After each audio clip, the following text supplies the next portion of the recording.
1, 2, 3. Bonjour, Bonjour. on vient de sortir du festival Les Clés de l'aventure humaine au Fontanil près de Grenoble. Donc c'était super, une quinzaine de films en compétition, des belles rencontres, des beaux partages. Donc poussé par l'esprit du festival, on est monté ici au sommet dans les Bauges. On s'est dit qu'on pourrait prendre de l'auteur pour essayer de dégager de tous ces films belles rencontres humaines, mais qu'est-ce qu'est l'aventure humaine? Que ce soit un projet réalisé seul ou avec d'autres, que ce soit en voyage, que ce soit la vie entière humaine.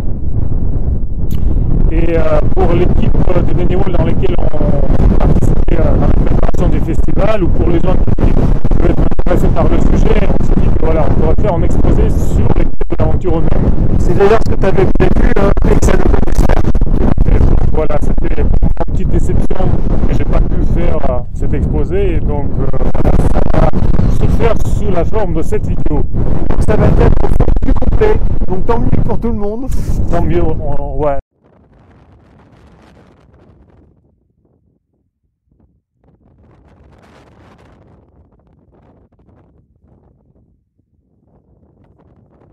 Qu'est-ce qu'on cherche à travers tous nos petits et grands projets, des aventures dans lesquelles on se lance, seul ou avec d'autres, ou à travers l'aventure entière de notre vie humaine, qui se déroule entre notre naissance, l'arrivée dans ce monde et la mort, notre départ? Si on va jusqu'au bout de cette question, si on épluche et épure les différentes couches, des raisons et motivations plus ou moins extérieures qui nous poussent à agir, on peut arriver à un constat assez simple et évident. Dans notre être le plus profond, on aspire à réaliser des choses qui vont nous survivre, qui vont apporter du sens et vont trouver leur place dans le domaine impérissable. Cela peut être des choses très simples, rien à voir avec des réalisations extraordinaires, mais ces actes simples vont changer les gens et le monde autour de nous. Ils vont aider les autres à évoluer, à grandir, ils vont apporter un peu plus d'humanité et de joie dans ce monde. Et ça, on le sent bien au fond de nous, ça va rester quand on ne va plus être là, dans les cœurs des gens, dans le monde invisible qui entoure et berce notre terre. Il faut bien s'avouer une chose, on est hanté par la peur de la mort. La principale raison de cette inquiétude existentielle semi-consciente qui peut nous prendre par des moments, surtout dans la deuxième moitié de notre vie. Il existe une sorte de suspense quasi insoutenable dans cette situation. On ne sait pas comment et quand va se terminer notre film, notre histoire. Et au moment où le générique va apparaître, quel va être le bilan de nos réalisations? Sur un plateau de la balance va se trouver tout ce qu'on a fait en oubliant nos intérêts personnels, en pensant grand, en réalisant des choses sans attendre une récompense tangible ou intangible, bref, en nous exprimant en tant qu'esprit.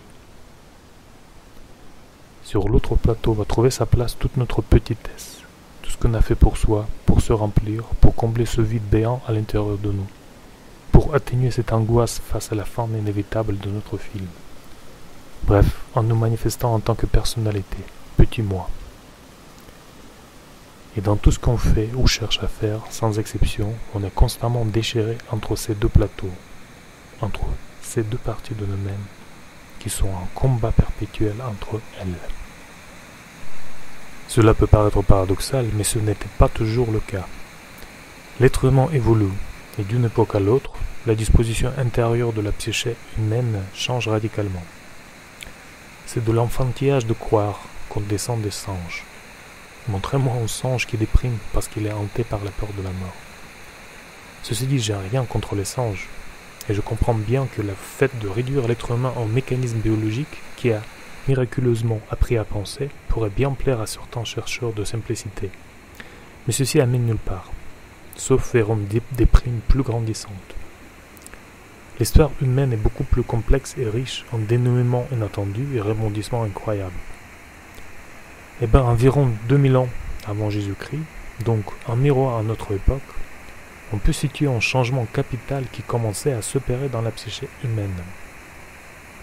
Avant ce tournant, l'être humain percevait en soi une dualité très claire.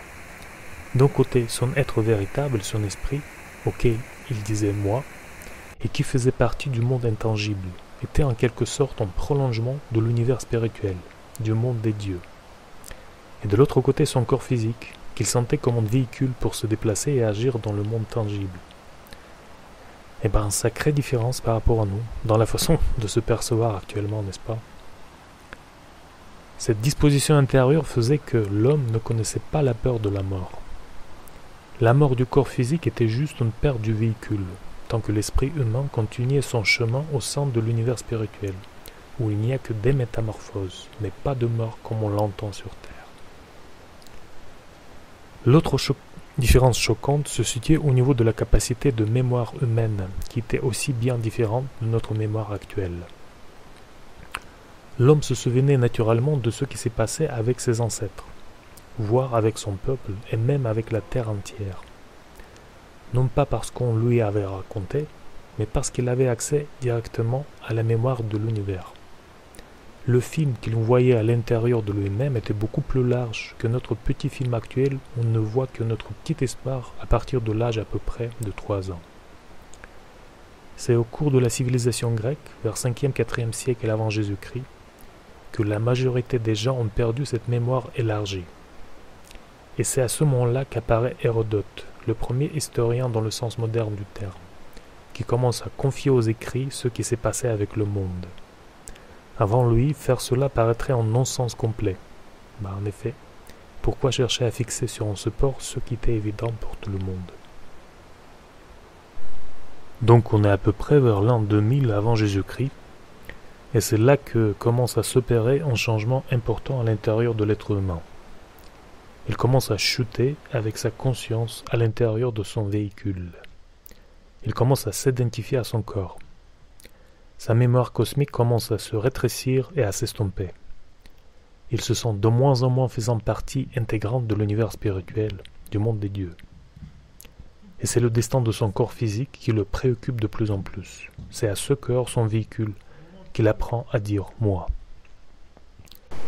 Pour acquérir une nouvelle capacité, il faut bien renoncer à quelque chose pour lui faire de la place. On ne peut pas tout avoir sans renoncer à rien. Ce que l'homme a perdu par rapport à l'avant, c'est son appartenance au tout, son insouciance cosmique en quelque sorte, quand il ne connaissait pas encore l'angoisse de la mort. Ce qu'il a gagné, c'est la possibilité d'écrire sa propre histoire personnelle, de devenir réalisateur de son propre film, c'est-à-dire d'exercer sa volonté propre, en dehors de l'influence du monde des dieux. Le pendant de cette évolution, c'est qu'on se trouve dans l'incertitude par rapport à ce qui va se dérouler. Tout est remis entre nos propres mains et on doit se débrouiller tout seul. Ce qui est la définition même de l'aventure. On ne sait pas ce qui va nous arriver, ce qui va advenir. On est aux prises avec l'inconnu et la peur de la mort. Et on cherche, désespérément, le chemin pour réintégrer notre petit film personnel dans la saga cosmique, l'univers spirituel duquel nous provenons. Le premier personnage qui apparaît dans l'histoire pour exemplifier cette transition cruciale, ce début de l'auto-identification avec son corps physique, son véhicule mortel, c'est Gilgamesh. L'épopée de Gilgamesh est un récit épique de la Mésopotamie, faisant partie des œuvres littéraires les plus anciennes de l'humanité. La première version connue a été rédigée en akkadien dans la Babylonie du XVIIIe au XVIIe siècle avant Jésus-Christ. Écrite en caractères cunéiformes sur des tablettes d'argile, elle relate les aventures de Gilgamesh, roi d'Uruk. On pourrait dire que l'épopée est un récit sur la condition humaine et ses limites, la vie, la mort, l'amitié, et plus largement un récit d'apprentissage sur l'éveil de son héros à la sagesse. Le but ultime de Gilgamesh est de résoudre l'énigme de la mort. Donc il se lance dans la quête de l'immortalité, parvenant jusqu'au bout du monde où réside l'immortel Utanapishti, qui lui apprend qu'il ne pourra pas obtenir ce qu'il cherche, mais lui enseigne l'histoire du déluge, qu'il pourra transmettre au reste des mortels. L'histoire de Gilgamesh est devenue le mythe fondateur très populaire en Asie. Il a emprunt quasi tous les mythes et légendes du monde civilisé de l'époque, lesquels lui ont suivi dans le temps. Ainsi pour l'humanité a commencé une longue période d'apprentissage. L'être humain devait conquérir son autonomie vis-à-vis des dieux, qui le guidait auparavant. Cela passait par la création de l'identité provisoire, mortelle, dans laquelle l'homme pouvait se réfugier de l'influence des dieux et carrément les oublier.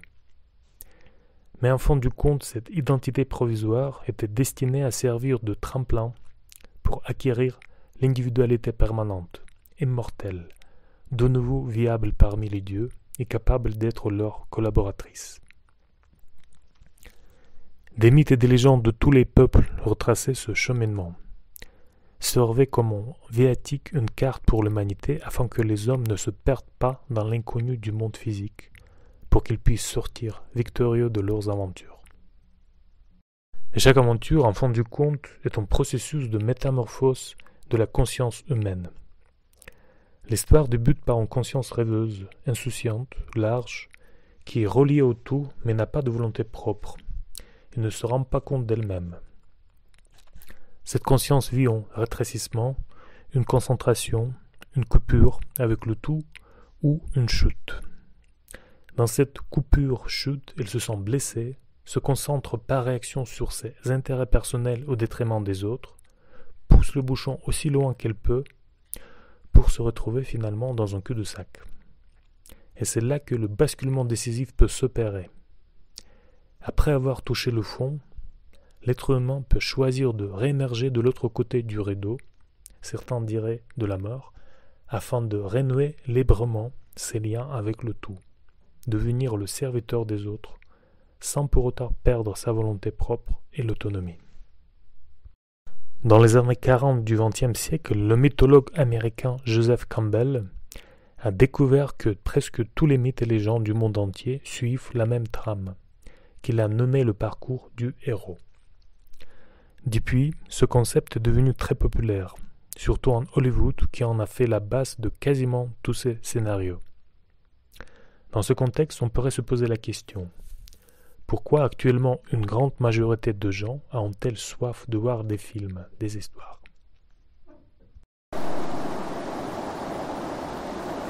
Donc pourquoi on a une telle soif des images, de regarder des films, de s'imprégner des histoires? Pour répondre à cette question, on rentrait plus en détail. D'abord, je vais reprendre un peu l'histoire de Joseph Campbell, parce qu'elle est bien significative pour la fin du XXe siècle et le début XXIe. Donc c'est le mythologue qui a écrit le livre Le héros a mille et un visages, où il décrit le parcours universel qui est commun à toutes les légendes, tous les mythes à travers le monde entier. Sur différents continents, peu importe, là on retrouve toujours la même trame.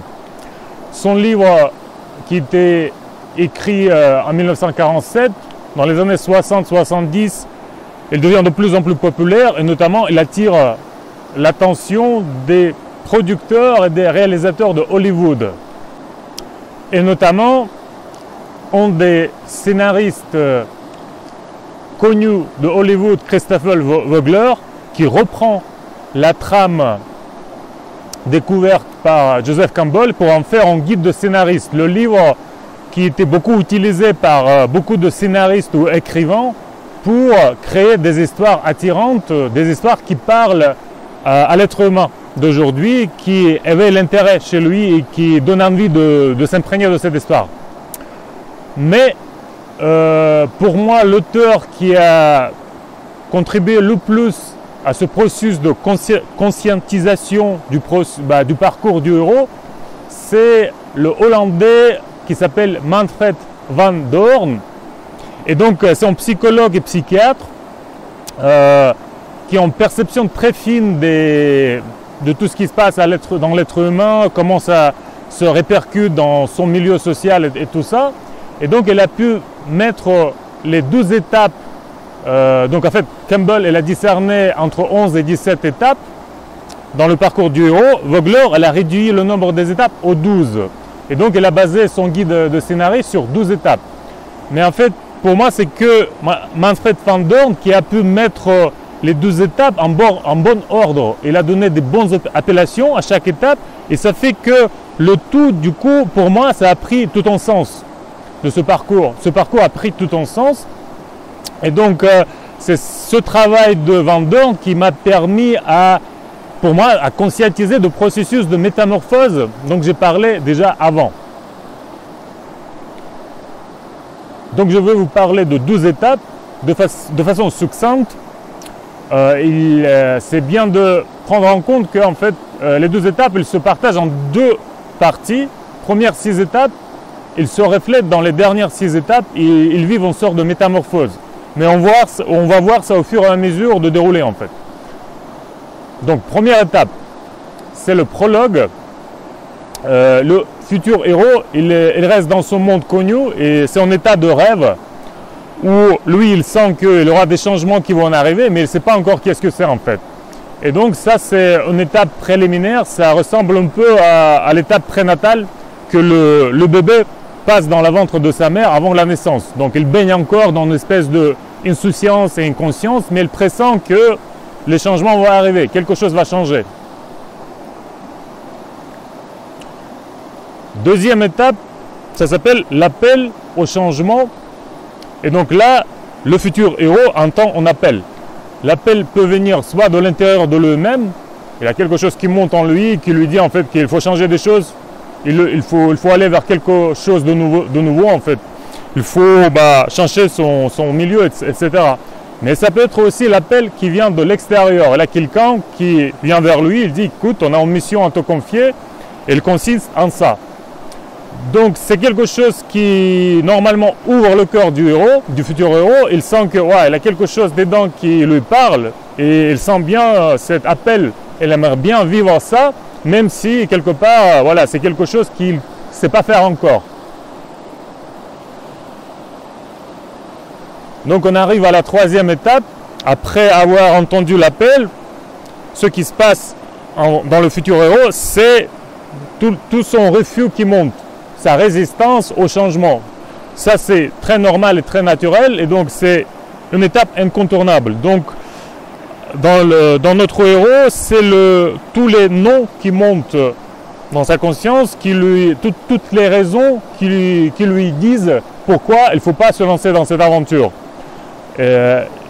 Cette résistance dure quelque temps, c'est comme un barrage qui se crée à l'intérieur du futur héros. Et cette énergie qui monte en lui tant que l'eau, jusqu'au moment où l'eau dépasse le barrage, et là, à la fin, il accepte cet appel ou pas. Donc, c'est pas obligé qu'on accepte tous les appels qu'on entend. Donc, en théorie, on peut abandonner à n'importe quelle étape de l'aventure, mais si tout va bien et dans l'idéal, donc, le futur héros accepte l'appel et passe à la phase suivante.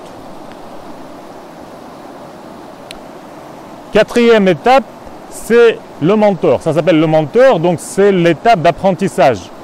Notre futur héros doit apprendre des compétences, doit acquérir des capacités qui vont être nécessaires et utiles pour lui dans la réalisation de cette mission qui lui était confiée. Et bien souvent, il y a un mentor, un tuteur, un professeur extérieur qui apparaît, qui voit bien le potentiel du futur héros, que le futur héros ne voit pas en lui non plus, lui-même. Mais ce mentor, il va lui expliquer de quoi il est capable et l'entraîner pour être apte à réaliser sa mission. Donc voilà, c'est la quatrième étape d'apprentissage de notre futur héros. Cinquième étape, c'est le passage du seuil. Ça s'appelle le gardien du seuil. Et cette étape, elle marque la frontière entre première partie du voyage, cette partie où notre futur héros reste encore dans son monde connu, même s'il a entendu l'appel et s'est préparé, mais il n'est pas encore entré dans le monde, on va dire, inconnu pour lui, dans le monde extraordinaire dans lequel il va réaliser la mission. Et donc, entre ces deux mondes, monde connu et inconnu, se trouve le gardien du seuil. C'est lui qui va tester est-ce que le héros a bien appris les règles du jeu qui sont valables dans le monde extraordinaire, est-ce qu'il s'est bien préparé.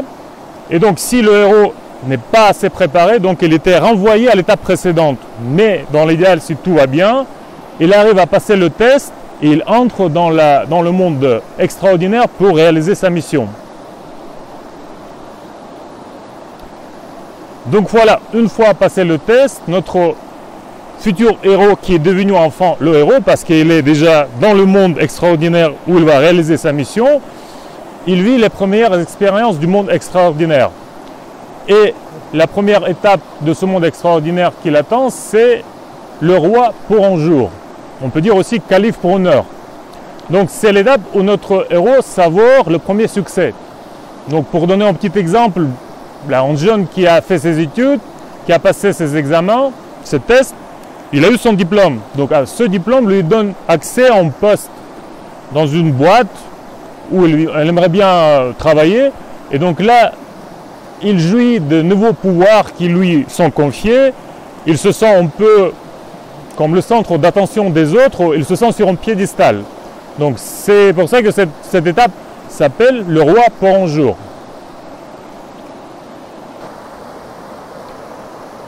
Donc avec l'étape du roi pour un jour, on termine les premières 6 étapes. Et c'est intéressant de voir le cheminement qui était vécu par le futur héros et après le héros, du point de vue de ces deux parties dont j'ai parlé. Donc d'un côté c'est la personnalité, c'est la partie passéiste en nous, cette partie mortelle. Et deuxième partie, c'est la partie futuriste, c'est l'esprit. C'est cette partie-là avec laquelle on s'identifiait, on va dire, 3 millénaires avant Jésus-Christ, quoi. Donc, et on regardait la partie mortelle comme quelque chose extérieur à nous. Et donc si on prend ces deux parties, on peut dire qu'en fait l'appel il sonne et c'est la partie futuriste qui émet cet appel à travers un événement ou à travers une personne. C'est notre propre, on va dire, partie du futur, notre esprit qui lance cet appel. Et donc personnalité, c'est elle qui résiste au changement parce que c'est elle qui s'identifie à son entourage, qui est conditionnée par tout ce qui nous entoure et ce qui est normal aussi parce qu'on doit avoir un soutien, un support pour exister. Donc notre famille, notre pays, notre culture, c'est ça qui donne le support pour l'existence, pour notre existence. Mais ce support, cette personnalité, elle a la tendance de figer les choses, de résister au changement, de garder les acquis et de rester dans le connu. Surtout, c'est l'inconnu qui fait peur. L'inconnu, c'est la mort. Et donc cette partie-là, c'est elle qui résiste à la troisième étape, donc résistance à l'appel. Si l'appel était assez fort et on va dire notre partie futuriste a réussi à faire passer cet appel de façon harmonieuse, donc on passe cette étape, on traverse, on dépasse ce refus pour entrer dans l'apprentissage, etc. Et donc, mais cette partie mortelle à nous toujours, qui s'est laissée embarquer dans le voyage, il a mis dans cette mission à accomplir ses attentes égotiques à elle. Et donc ces attentes-là, il aimerait bien aussi les combler au fur et à mesure du voyage. Donc quelque part, voilà, le futur héros, il a cette mélange de partie passéiste et de partie futuriste qui veut prendre la place de partie passéiste parce qu'elle ne peut pas entrer comme ça, il faut libérer la place. Donc, et c'est pour ça la partie passéiste résiste, parce qu'il sait bien qu'il faut lâcher les bouts, il faut sacrifier des bouts d'elle-même pour laisser la place à notre futur. Et donc tous ces combats, c'est ce combat-là qui crée toute cette tension, refus, et après voilà. C'est le voyage, c'est comment ça va se dérouler ce combat-là, c'est ça le suspense. Et donc une fois arrivé à l'étape du roi pour un jour, c'est là que la partie passiste, la personnalité, elle jouit de ce premier succès et son intention, c'est que ce succès dure éternellement, tout le temps. C'est-à-dire qu'elle ne veut pas lâcher en fait. Et pour elle, l'aventure, ça serait bien qu'elle se termine là en fait. Parce que bon, elle a tout en fait, elle a sur le piédestal, elle est vénérée par les autres, voilà, tout le monde regarde vers elle, c'est le champion, et tout ça en fait. Et donc c'est là qu'on passe dans la deuxième moitié de l'histoire où la transformation intérieure et la réalisation de mission va se réaliser en fait, va se produire. Et du coup, l'étape qui ouvre la deuxième grande partie du voyage, c'est l'étape qui s'appelle la déesse. Pourquoi la déesse? Parce qu'en fait, la partie futuriste, elle sait bien qu'en fait, la vraie transformation intérieure, elle ne s'est pas encore faite. Donc, le héros, elle est le même comme elle était dans le monde ordinaire avant d'entrer dans le monde extraordinaire. Et cette partie-là, elle essaie d'inspirer le héros pour qu'il se prépare intérieurement aux changements et aux en fait, bousculements et aux transformations qui vont arriver bientôt. Et normalement, on va dire, cette partie futuriste, elle prend en forme pour faire passer ce message au futur héros, elle prend en forme d'un personnage plutôt féminin qui cherche à apprendre au héros comment être intérieurement plus résilient, plus patient, plus tolérant, bref, commencer à changer vraiment intérieurement au niveau psychologique pour pouvoir continuer. Et donc cette étape, septième étape qui s'appelle la déesse, il se trouve en face de l'étape 1, le prologue. Donc prologue, c'est insouciance, c'est en état de rêve, c'est un peu chaos primordial. Septième étape, en face, c'est structuration intérieure. Du coup, le héros, il a l'intérêt de s'organiser intérieurement, de mettre de l'ordre, d'apprendre à se gérer et se maîtriser davantage pour continuer. Voilà, le premier miroir, étape 1, étape 7. On arrive, ou plutôt le héros arrive à la huitième étape. C'est le retournement de destin. C'est le pire scénario qui se réalise. Il y a quelque chose qui se passe, la situation change et le héros s'attendait à tout sauf à ça. C'est l'étape fort intéressante pour la partie futuriste, mais pas du tout intéressante pour la partie passéiste. Donc c'est là que la partie passéiste, la perso, qui se sentait bien sur un trône du roi pour un jour, il commence à perdre le pied en fait, parce que tout va dans la direction où il ne veut pas du tout que ça aille dans ces directions-là en fait. Et c'est déséquilibre qui arrive en fait. Le héros est scandalisé. Le mot grec scandale, ça veut dire que prendre une pierre dans ses pieds là et perdre l'équilibre. Cette huitième étape, il est en miroir à l'étape 2. Deuxième étape, c'était l'appel au changement. Huitième étape, c'est les changements sans appel, le retournement de destin. En fait, on perd équilibre, on est scandalisé.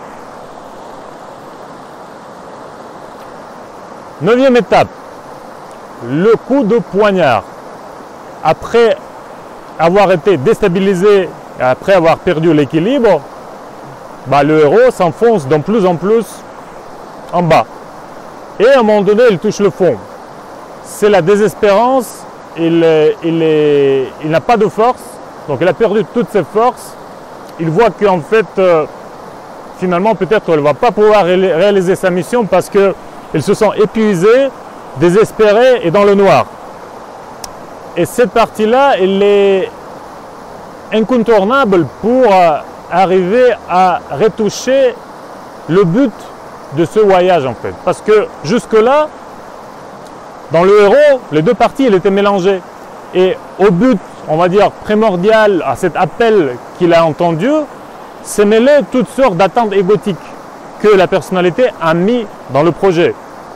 Et c'est qu'à cette étape, à la 9e étape, le coup de poignard, que cette mélange commence à se dissocier. Il y a comme séparation entre part passéiste et part futuriste qui se fait de façon très nette.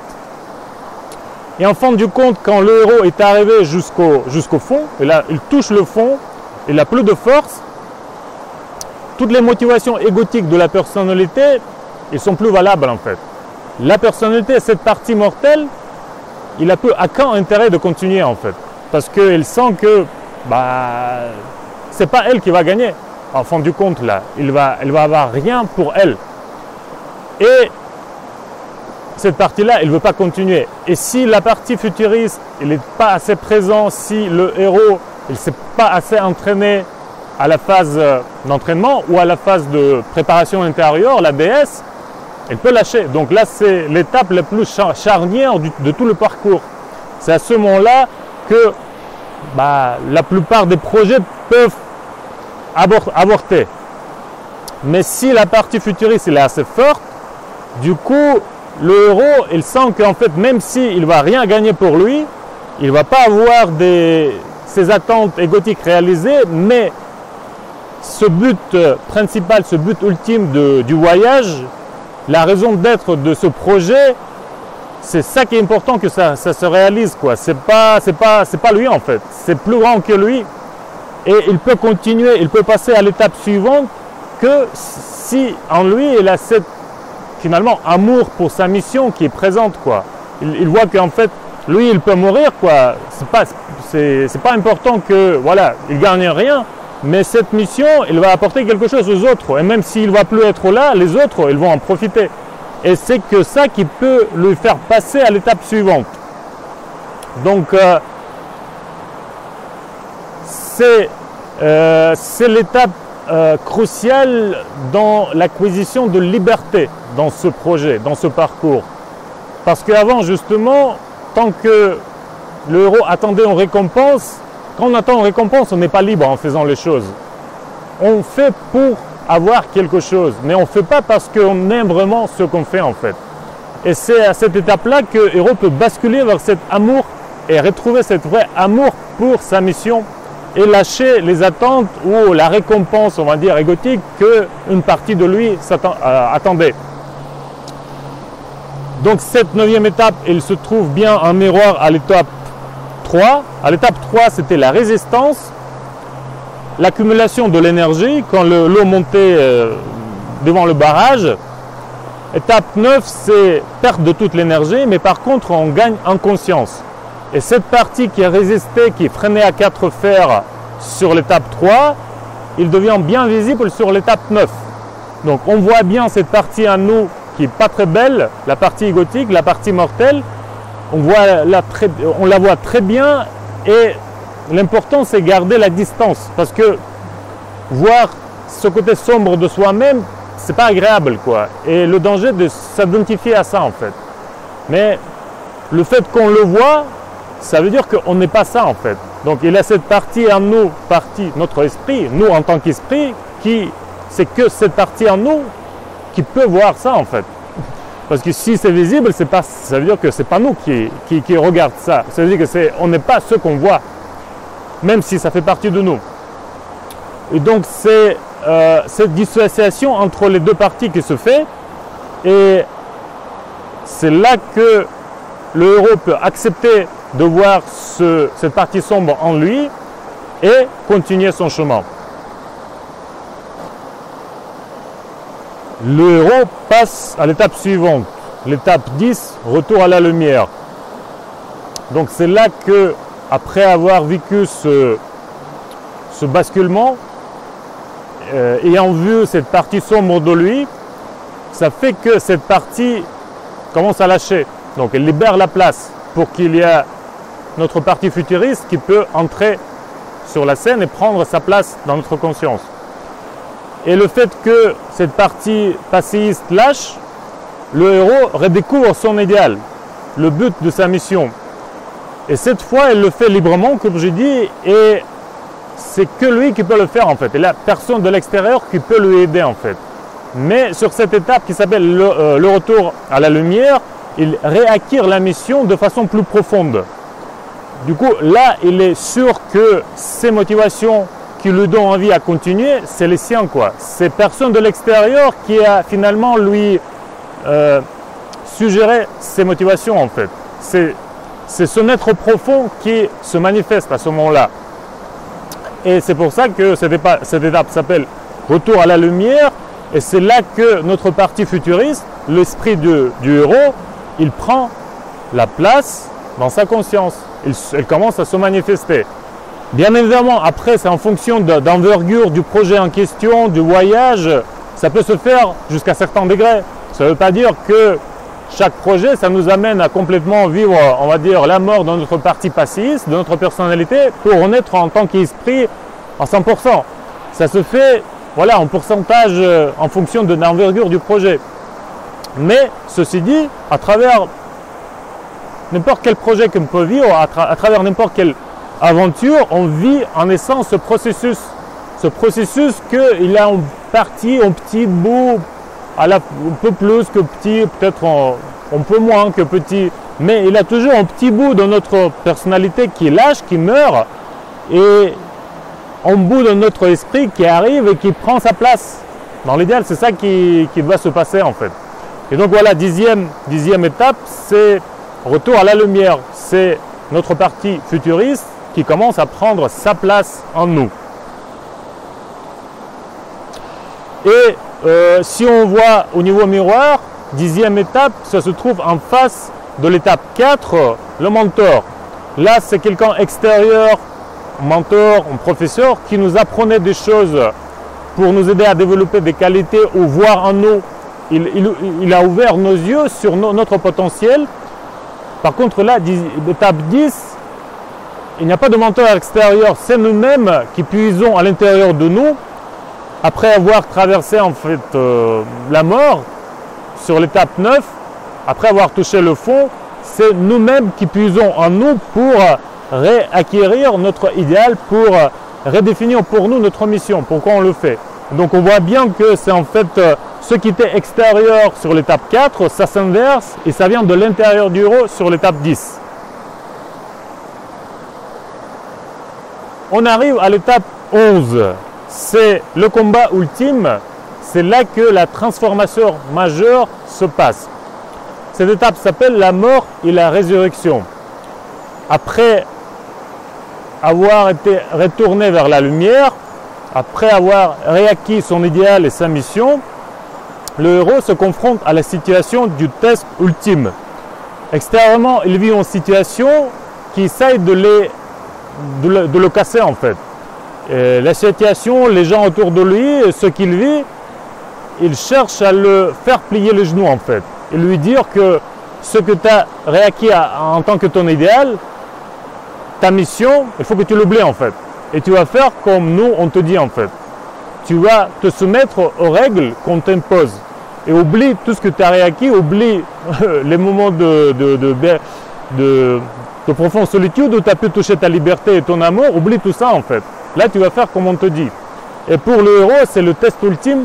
Soit il ne va pas tenir, ou il va aller jusqu'au bout de sa mission, il va en fait protéger, il va prendre soin de son idéal jusqu'au bout, même au prix de sa vie en fait. Et c'est là en fait que le fait de se confronter comme ça au monde extérieur, à la situation concrète, qui fait que le héros ancre la liberté et l'amour qu'il a réacquis sur l'étape 9. Donc cette étape 11, il se trouve bien en face de l'étape 5, le gardien du seuil. Sur l'étape 5, le gardien du seuil, il testait le héros, est-ce qu'il a bien appris les règles du jeu du monde extraordinaire. Donc le héros, et ça c'était normal sur l'étape 5, il devait correspondre aux règles du jeu du monde dans lequel il entrait. Donc il devait quelque part entre guillemets se formater d'après les règles du jeu du monde extraordinaire. Par contre l'étape 11, c'est tout l'inverse en fait. La situation s'inverse et le héros, il ne va pas se laisser formater par les règles que les autres sont en train de lui imposer en fait. Il va tenir face, il ne doit pas plier les genoux, il doit imposer ses règles entre guillemets aux ceux qu'il a acquis intérieurement, comme son idéal, comme voilà le but ultime de sa mission, et il doit imposer quelque part ou réaliser ça dans le monde extérieur. Et en le faisant, il change concrètement le monde extérieur. Il devient comme l'agent de transformation du monde extérieur. Donc on voit bien que ces deux étapes, elles se trouvent en face, elles sont en miroir. L'étape 11 est métamorphose de l'étape 5. Et là on arrive enfin à la dernière étape, c'est l'étape 12 qui s'appelle l'élixir. Après avoir vécu tout ce parcours, toutes ces aventures, après avoir vécu le combat ultime, quand le héros était testé et il devait tenir face à la résistance et à la, on va dire à l'agressivité du monde extérieur pour rester fidèle à son idéal et implémenter cet idéal dans ce monde extérieur, lui il a vécu en transformation, forcément, en faisant tout ça. Surtout à la 11e étape, mort et renaissance. Et il renaît en tant que quelqu'un qui incarne cet idéal jusqu'à certaines mesures. Et donc deuxième étape, il devient élixir pour les autres. Grâce à cette transformation vécue intérieurement, il devient comme un bombe de guérison jusqu'à certains points pour les gens qui l'entourent. les gens, sans même en parler, c'est pas forcément, bon, il peut en parler, il peut en témoigner, mais c'est pas ça qui fait que les gens sentent que cet être humain, il a quelque chose en lui qui est attirant, qui est quelque chose qui peut apporter une solution dans ce qu'il faut, dans les problèmes qu'ils ont, dans des situations de crise qu'ils vivent. Et donc comme ça, le héros devient un élixir pour les gens autour de lui et il apporte la guérison au monde autour de lui. Pareil, si on prend cette deuxième étape, élixir, et sixième étape, roi pour un jour, ils sont en miroir, et l'une est métamorphose de l'autre. Roi pour un jour était sur un piédestal, les regards des autres étaient tournés vers lui. Donc ça veut dire que c'est lui, c'est les autres, c'était la périphérie et le héros était le centre. Les autres regardaient vers lui et l'observaient et l'admiraient. L'étape 12, tout s'inverse. Le héros met les autres sur le piédestal et il devient le serviteur des autres en fait. Toute son attention s'est tournée vers les autres, donc lui devient périphérique et les autres, les gens qui ont besoin qu'ils évoluent et tout, là, qu'ils ont leurs problèmes, leurs souffrances, leurs maladies, tout ça, c'est eux qui sont importants et le héros se met au service de ces gens-là du monde extérieur, il devient élixir. Donc on voit bien que voilà, le jeu de miroir, il fonctionne avec tous les paires des étapes qu'on a vues. Donc voilà, on est arrivé à la fin du parcours et le héros remplit sa mission.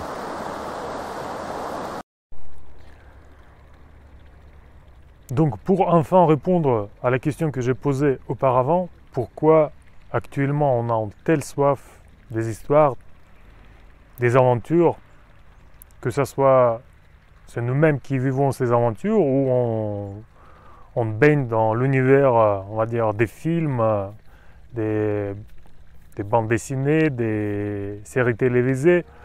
Donc on peut constater qu'il y a une vraie soif de vivre quelque chose à travers ça, soit directement, soit entre guillemets par procuration. Et pour répondre à cette question-là, je vais placer ça dans le contexte historique que j'essayais de dérouler au début de la vidéo. En fait, on se trouve 2000 ans après Jésus-Christ et l'histoire de Gilgamesh, le personnage de Gilgamesh, il apparaît 2000 ans avant. Donc on se trouve quelque part en miroir à cette époque-là. Et comme j'ai dit, là, Gilgamesh, elle représente quelqu'un qui commence à s'identifier à son corps physique.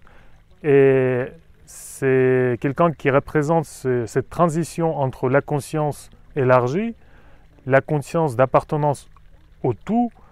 Par contre, cette conscience, elle était, on va dire, rêveuse, elle n'était pas conscience qu'on a aujourd'hui. Mais cette conscience-là, elle était avant. On va dire, elle était présente chez les êtres humains avant Gilgamesh. Gilgamesh, il représente cette transition. Il est celui qui commence à dire moi, c'est moi en fait, c'est mon corps physique en fait. Même si ce n'était pas de la même manière comme on le fait aujourd'hui, mais lui en fait, il représente cette grande transition de la conscience élargie qui commence à se rétrécir et s'identifier au corps physique, au véhicule. Et c'est dans cette conscience rétrécie qu'on peut vivre des aventures parce que justement cette conscience ne permet pas de voir plus loin. Il nous limite, il nous enténèbre quelque part, même si on est bien conscient de nous-mêmes. Dans cette conscience, on est présent quelque part intérieurement, mais on ne voit pas le tout en fait, on ne voit pas le contexte et ça nous fait peur de ne pas voir. Hein. Quand on est dans le noir, ça nous fait peur, dans le brouillard, voilà, on est incertain. Et cette conscience-là rétrécie qui est incertaine, et elle peut par définition vivre des aventures, parce que aventure c'est quelque chose qui porte beaucoup de surprises, qui est en fait là pour nous tester, pour qu'on puisse traverser des situations extrêmes, des situations de crise. Et c'est dans ces situations-là qu'on peut effectivement se saisir différemment, faire sortir tout notre potentiel. Donc toute cette époque qui était inaugurée par Gilgamesh, elle a duré 4000 ans. Et là, en fait, avec Joseph Campbell, avec toute cette mythologie moderne qui apparaît, comme la production de Hollywood, peu importe quoi, mais c'est comme la joie dedans, une soif de l'être humain de comprendre la mise en scène, le spectacle dans lequel il était participant, mais sans le savoir depuis 4000 ans. Et à force de le comprendre, de prendre du recul, en même temps de apprivoiser de façon plus consciente ce processus de métamorphose en 12 étapes, ce processus on va dire du voyage de la conscience de début, du début du voyage jusqu'à la conscience de la fin du voyage, où on sort du voyage, on sort de cette aventure différent, ayant vécu quelque chose. Donc actuellement, l'être humain, elle peut envisager, englober, comprendre tout ça pour faire un pas vers une nouvelle ère qui s'ouvre actuellement, comme si il y avait beaucoup de jeux de miroirs dans ce que j'ai exposé par rapport aux 12 étapes. Mais là aussi, on est en face de l'époque de Gilgamesh. Lui, il descendait dans le corps physique, et là, on est en face, on commence à remonter du corps physique. On commence à se désidentifier de notre corps physique et se sentir, se percevoir en tant qu'esprit qui habite le corps, mais qui n'est pas le corps. Et en fait, tout ça, c'est intimement lié avec aussi la question de la mort, parce que c'est notre corps physique qui est mortel en fait. Mais nous, en tant qu'esprit, on vient de l'éternité qui est avant nous et on va vers l'éternité qui est devant nous.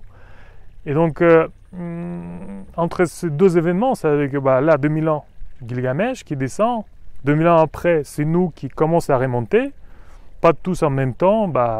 Il y a des gens qui sont plus peut-être réceptifs à ce changement, et il y a d'autres qui s'accrochent encore à cette conscience rivée au corps physique.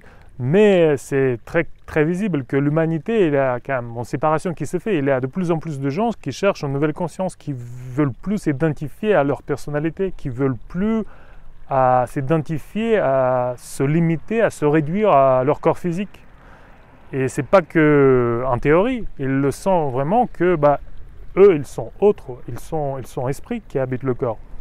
Et donc entre ces deux événements se place l'événement qui était le départ de notre ère, on va dire, de notre ligne temporelle, c'est la venue du Christ.